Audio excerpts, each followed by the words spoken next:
Greetings. Coming to you live from IFE headquarters here in Mexico City. The election is over, the excitement has come to an end, and we have an opportunity now to really sit and talk about what actually happened here. As you can sort of see behind me, there's a great deal of analysis still going on as to what this election means, but on a basic level, here are the results. The results are the ruling party of the PAN took a huge hit.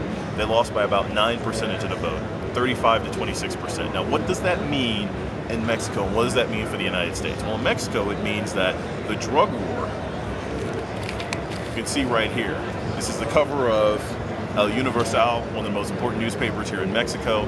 The front story this morning on election day was the sort of narco-insurgency in Mexico, why the drug problem was so real, why the European Union is even involved, and the United States.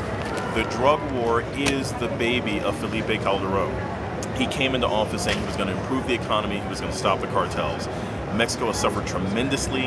It wasn't just swine flu, but they were also suffering from the fact that we're in the middle of a global downturn. If Americans aren't spending money in Mexico, Mexicans aren't necessarily coming here to work either. So one thing that Calderón had sort of built his career on didn't work, and then second, the drug war hasn't appeared to be successful. People are dying, but there doesn't seem to be any improvement. So he took a hit in Congress today. And as I mentioned before, there are no re-elections in Mexico. You can't serve consecutive terms. The president serves once and he comes back. Members of Congress, you can't be re-elected.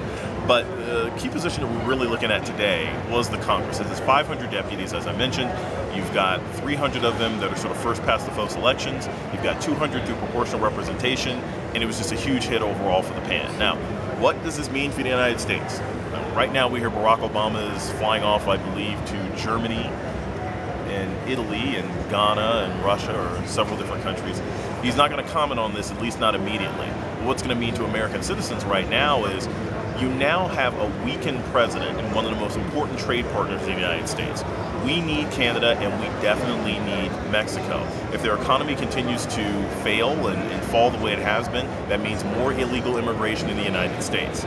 If he continues to have a weakened position, because Calderón does not have to leave office until 2012, which we also see is more political unrest in Mexico. So this will be very interesting to see how it plays out in the United States. I've had a fantastic time here. I hope you've enjoyed the opportunity to see some of these reviews, some of these assessments and things have gone on. Forgive my occasional shaky camera work. You know, I always liked, I like those Michael Bay kind of movies. Maybe it's just my joy and seeing things shake around from time to time. I will be heading back to the United States. Feel free to ask or shoot any email questions to this YouTube site, and I thank you very much for your attention and your time. This has been Dr. Jason Johnson here in Mexico City as a representative of IFE, signing off. Thank you very much. Have a good evening.